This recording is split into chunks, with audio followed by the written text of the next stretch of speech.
ओम अज्ञानतिमिरन्धस्य ज्ञानाञ्जनशलाखया चक्षुरुन्मीलितं येन तस्मै श्रीगुरुवे नमः।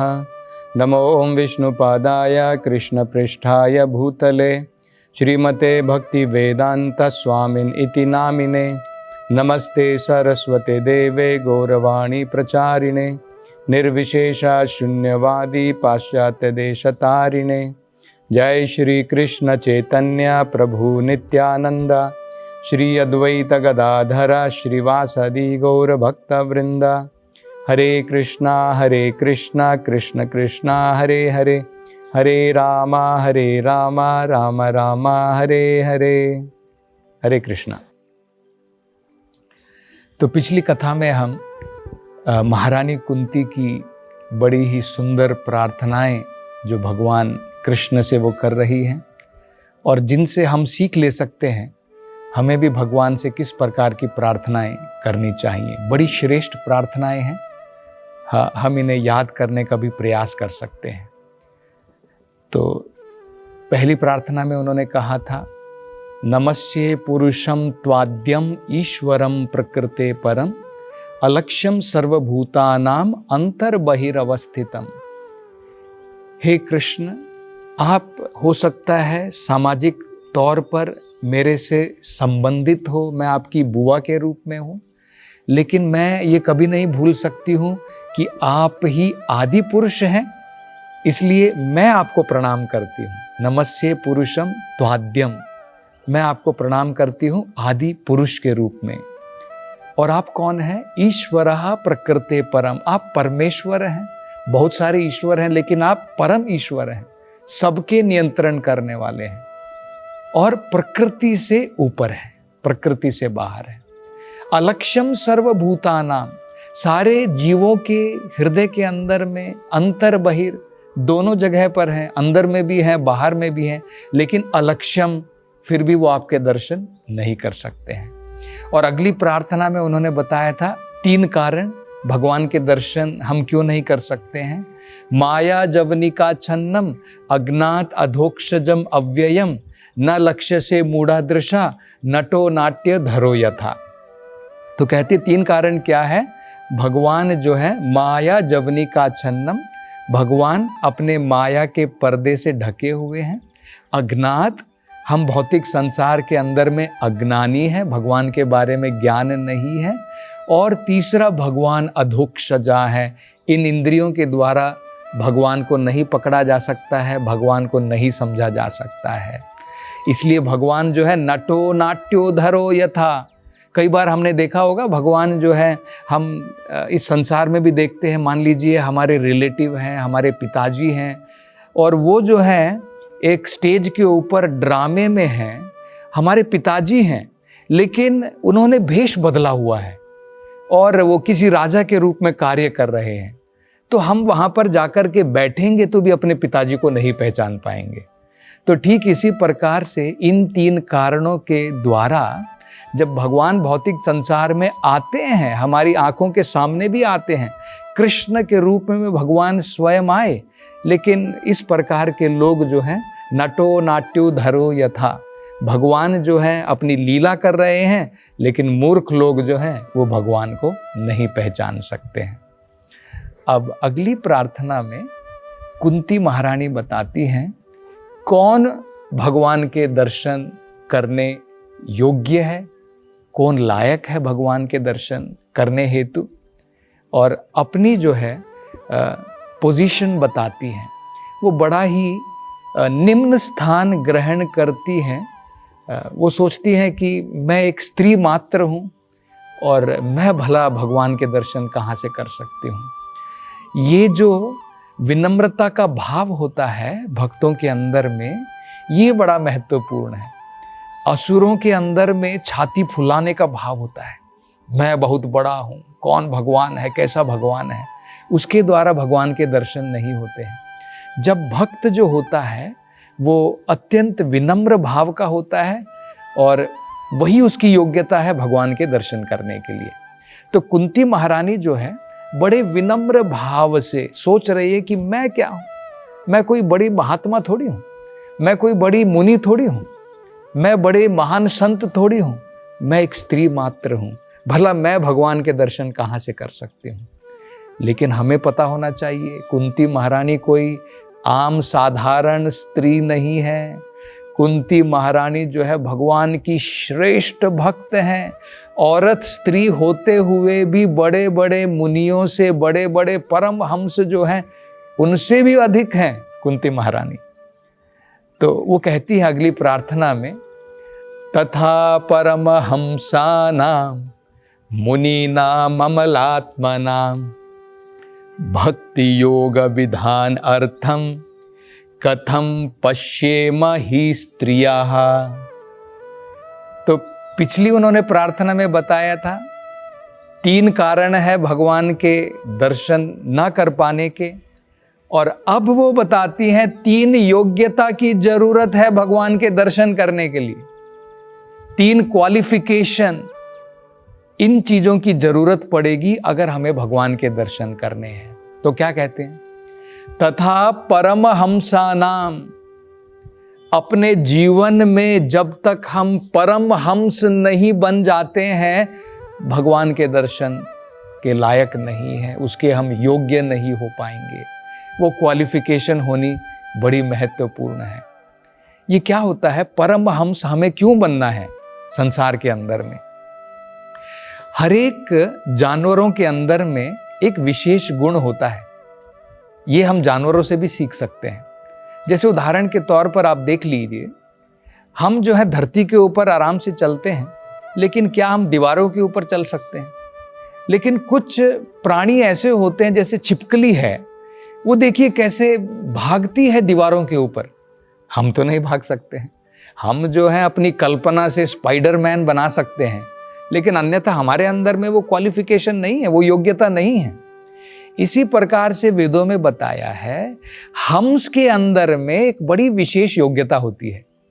हंस क्या करता है, अगर आप उसको पानी और दूध मिला करके उसके सामने रख दो, वो क्या करेगा, पानी को अलग कर देगा और दूध को मात्र उसका जो है सेवन कर लेगा, उसको पी लेगा। इसी प्रकार से ये उदाहरण दिया जाता है, मनुष्य जीवन में परमहंस किसको कहा जाता है? जिसके अंदर में हंस की भांति ये योग्यता है। इस भौतिक संसार में 2 चीजों का मिश्रण है। जैसे दूध और पानी मिल जाते हैं और आपस में एक जैसे दिखते हैं, लेकिन हंस क्या कर सकता है, उनको सेपरेट कर सकता है, अलग अलग कर सकता है, और जो उसको चाहिए उसको ले लेता है और पानी को छोड़ देता है। ये गुण हमारे अंदर में हमें पैदा करना है, उसे परमहंस कहा जाएगा। वो 2 चीजें कौन सी हैं? आध्यात्मिक और भौतिक। ये 2 चीजें भौतिक संसार में आपको सब जगह मिल जाएंगी। आत्मा आध्यात्मिक है, शरीर के अंदर में मिली हुई है, और बाहर ये शरीर भौतिक है। तो क्या हम इन दोनों को अलग कर सकते हैं? हम लोग क्या सोच रहे हैं, मैं ये शरीर हूं, मैं यही हूं, तो हम अलग नहीं कर पा रहे हैं। तो ये हमारे लिए अयोग्यता है भगवान के दर्शन करने के लिए। जब हम परमहंस बन जाएंगे तब हम ये समझ पाएंगे कि शरीर अलग है, आत्मा अलग है। इस भौतिक संसार के अंदर में भौतिकतावाद है और आध्यात्मिकतावाद है। भौतिकतावाद को जब हम छोड़ देंगे और आध्यात्मिकतावाद को अगर हम एक्सेप्ट कर लेंगे, ग्रहण कर लेंगे, तब हम परमहंस की पदवी पर हैं। तब हम भगवान के दर्शन करने लायक हैं, उसके योग्य हो जाएंगे। तो हमें क्या बनना है? परमहंस बनना है। मतलब क्या है? Spiritually interested. आज हम लोग हैं क्या? मतलब आध्यात्मिकता में क्या हमारी रुचि है? हमारी भौतिकता में रुचि लगी हुई है। हमें क्या करना है? भौतिकता को छोड़ना है। आध्यात्मिकता में जब रुचि बन जाएगी तब हम परमहंस कहलाएंगे, तब हम भगवान के दर्शन करने लायक हो जाएंगे। तो ये पहली क्वालिफिकेशन, ये योग्यता कुंती महारानी बताती है। दूसरी वो कहती है, तथा परमहंसानाम मुनीनाम अमलात्मानाम। दूसरा जो है, हमें मुनि बनना है। मुनि का मतलब हमें गलत नहीं समझना है। कई बार हम लोग सोचते हैं कि मुनि का मतलब जिसकी बड़ी बड़ी दाढ़ी, बड़े बड़े बाल होते हैं, क्योंकि यही हम लोगों को जो है समझाया जाता है कि मुनि का मतलब क्या था। मुनि जो है वेशभूषा से नहीं होता है। मुनि का मतलब क्या है, जो अपने मन के द्वारा विचार कर सकता है भौतिक संसार के बारे में, उसे मुनि बताया जाता है। जो ये सोच सकता है, जो ये विचार कर सकता है कि मैं कौन हूं, मैं कहां से आया हूं, एक दिन मुझे मरना क्यों है, एक दिन मुझे बूढ़ा क्यों होना है, ये प्रश्न जो पूछ सकता है, जो ये विचार कर सकता है कि मैं आध्यात्मिक हूं, मैं किस प्रकार से भौतिकता से अलग हूं, जो इस प्रकार के विचार कर सकता है, जानवरों से अलग होकर के, उसे मुनि बताया जाता है। तो हम भी जो है अपने जीवन के अंदर में ये योग्यता प्राप्त कर सकते हैं, ये प्रश्न पूछ सकते हैं, भगवान कौन है, आत्मा क्या है, संसार कहाँ से बना, मैंने यहाँ पर जन्म लेने के बाद में मेरी मृत्यु क्यों होती है, क्या मैं इस शरीर से भिन्न हूँ, अलग हूँ। जब हम इस प्रकार के विचार करते हैं तो हम मुनि कहलाते हैं। तो हमें क्या बनना है, परमहंस बनना है, मतलब स्पिरिचुअली इंटरेस्टेड, आध्यात्मिकता में रुचि और भौतिकतावाद से जो है उसको परे रखना है। वो पहली क्वालिफिकेशन होगी, पहली योग्यता होगी। दूसरा, अगर हमारे में ये विचार करने की शक्ति है कि भाई मैं जानवरों से कुछ तो अलग हूँ, वो खाता है पीता है, एक दिन शरीर छोड़ करके चला जाता है, क्या मैं उससे अलग नहीं हूँ। अगर इतनी विचार करने की हमारे में शक्ति है तो हम भी भगवान के दर्शन के योग्य हैं, मुनि नाम। और तीसरा क्या है, अमल आत्मा नाम। हमें अपने जीवन को शुद्ध करना है। हमारी जीवन के अंदर में अनेकों प्रकार की गंदगियां भरी हुई हैं। काम है, क्रोध है, मद है, मात्सर्य है, ये अनेकों प्रकार के प्रदूषण, जैसे बाहर वातावरण में प्रदूषण हो जाता है, हमारा मन अभी प्रदूषित है। तो जब तक इस प्रदूषण को मन से नहीं निकालेंगे, जब तक ये गंदगियां बाहर नहीं निकालेंगे, इसको बोलते हैं मल। मल का मतलब क्या होता है, गंदगियां। अमल का मतलब क्या होता है, प्योर। तो अमल आत्मा नाम, जब तक हम अपने जीवन में पूर्ण रूप से शुद्ध नहीं हो जाते हैं, तब तक हम भगवान के दर्शन लायक नहीं हैं। तो कौन सी 3 क्वालिफिकेशन हमें चाहिए? हमें परमहंस बनना है, मतलब भौतिकतावाद को छोड़कर आध्यात्मिकता में रुचि जब हमारी होती है। दूसरा, हमारे में विचार करने की शक्ति होनी चाहिए, भौतिक चीज़ों से हम कैसे अलग हैं, जानवरों से हम कैसे अलग हैं, मुनि नाम। और अमलात्मा नाम, अपने जीवन को हमें शुद्ध करना है। जब गंदगियाँ निकल जाएंगी तब हम भगवान के दर्शन के जो है योग्य बन जाएंगे। तो कहती हैं, तथा परमहंसा नाम मुनि नाम अमलात्मा नाम भक्ति योगम विधानार्थम।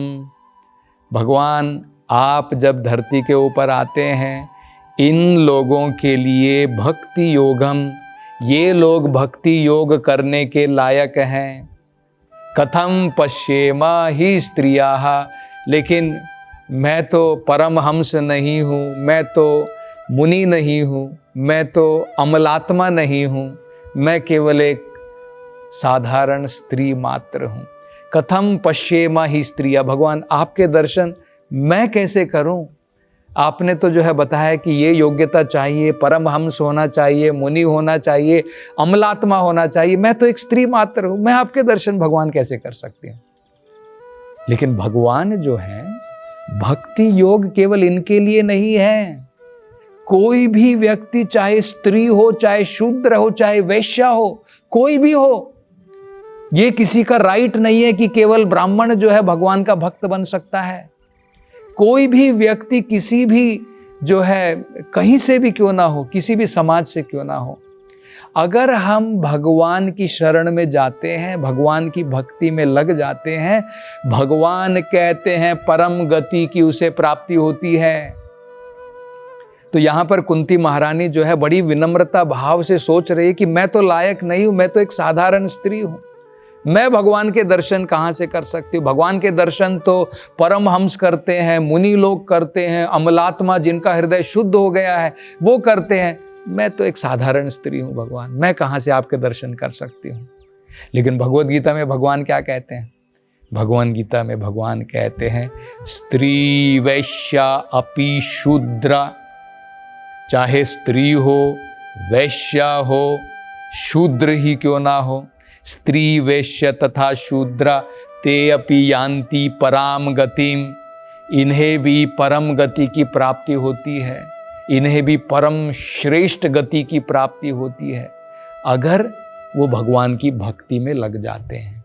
तो देखिए, भगवान की भक्ति में आपने नहीं देखा होगा कि स्त्रियां जाकर के तपस्या कर रही हैं और एक टांग पर खड़े होकर के जो है अनेकों प्रकार के ध्यान में लगी हैं, या फिर वेदों का पारायण कर रही है, वेदों का पाठ कर रही है, बड़े पंडित बन गई। ये सब जो है जरूरत नहीं है। लेकिन एक स्त्री भी भगवान की भक्ति कर सकती है। जैसे कुंती महारानी भगवान की महान भक्त है, वो विनम्रता से ऐसा कह रही है।